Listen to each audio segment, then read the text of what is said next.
भारत में करवा चौथ के दिन महिलाओं ने खरीदे 3000 करोड़ रुपए के गहने। पिछले साल के मुकाबले काफी ज्यादा रही बिक्री। पंजाब के गुरदासपुर में बीएसएफ ने गिराया पाकिस्तानी ड्रोन। पाकिस्तान ड्रोन के जरिए करता है नशे की तस्करी।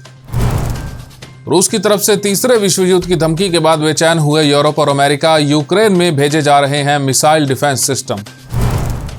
नमस्कार, मैं हूं संजय सेठी। आप देख रहे हैं जेसीडी टाइम्स।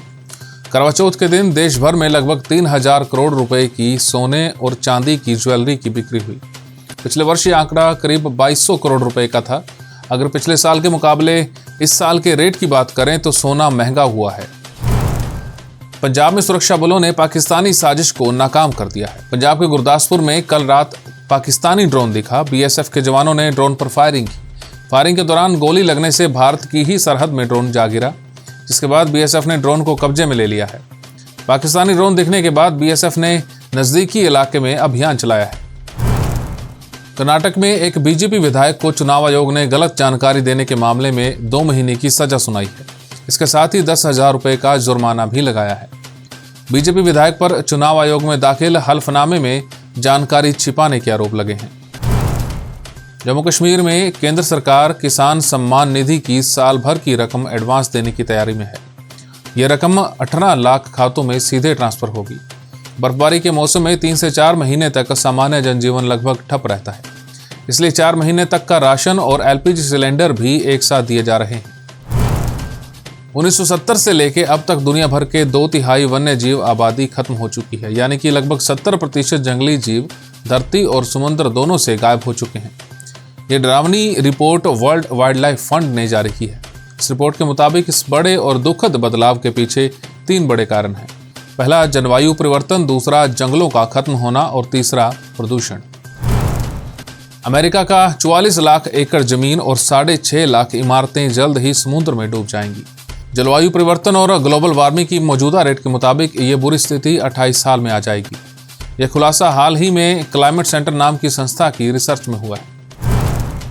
रूस की ओर से तीसरे विश्व युद्ध की धमकी दिए जाने के बाद अमेरिका, जर्मनी, ब्रिटेन जैसे देशों ने अपने साजो सामान लगातार यूक्रेन को भेजना शुरू कर दिया है।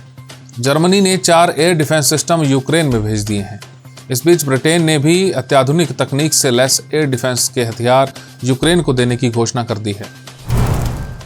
पाकिस्तान के खजाने में सिर्फ 6 हफ्ते यानी कि करीब 1.5 महीने तक ही आयात के लायक पैसा बचा है।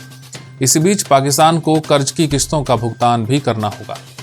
पाकिस्तान के सेंट्रल बैंक के मुताबिक पाकिस्तान का विदेशी मुद्रा भंडार अब तक के निचले स्तर पर पहुंच गया है। ईरान में जारी आंदोलन के बीच ईरान की शिक्षा मंत्री का कहना है कि हिजाब का विरोध करने वाली स्कूल और कॉलेज की छात्राओं की मानसिक स्थिति ठीक नहीं है। सिर्फ इतना ही नहीं, इन छात्राओं को साइकेट्रिक हॉस्पिटल्स में भर्ती भी करवाया जा रहा है। अब बात आज के इतिहास की। आज ही के दिन यानी कि 14 अक्टूबर 1956 को डॉक्टर भीमराव अंबेडकर ने अपने 3,65,000 समर्थकों के साथ हिंदू धर्म को छोड़कर बौद्ध धर्म अपना लिया था। नागपुर में हुई इस घटना को इतिहास में धर्म परिवर्तन की सबसे बड़ी घटना के तौर पर याद किया जाता है। अंबेडकर ने हिंदू धर्म में वर्ण व्यवस्था को खत्म करने के लिए कानून का सहारा भी लिया, लेकिन अंत में उन्हें लगने लगा कि जो बदलाव वो चाहते हैं वो शायद कभी नहीं हो सकता। आखिर उन्होंने बौद्ध धर्म को अपनाने का फैसला किया। इस्लाम, सिख या किसी और धर्म के बजाय बौद्ध धर्म अपनाने के पीछे भी अंबेडकर ने वजह बताई थी। मई 1950 में कोलकाता की महाबोधि सोसाइटी की मासिक पत्रिका में अंबेडकर ने बुद्ध और उनके धर्म का भविष्य शीर्षक से एक लेख लिखा था।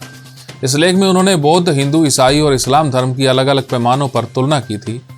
देश के शोषितों और वंचितों की आवाज रहे अंबेडकर का 6 दिसंबर 1956 को निधन हो गया था। 1990 में उन्हें मरणोपरांत भारत के सर्वोच्च नागरिक सम्मान भारत रत्न से सम्मानित किया गया था।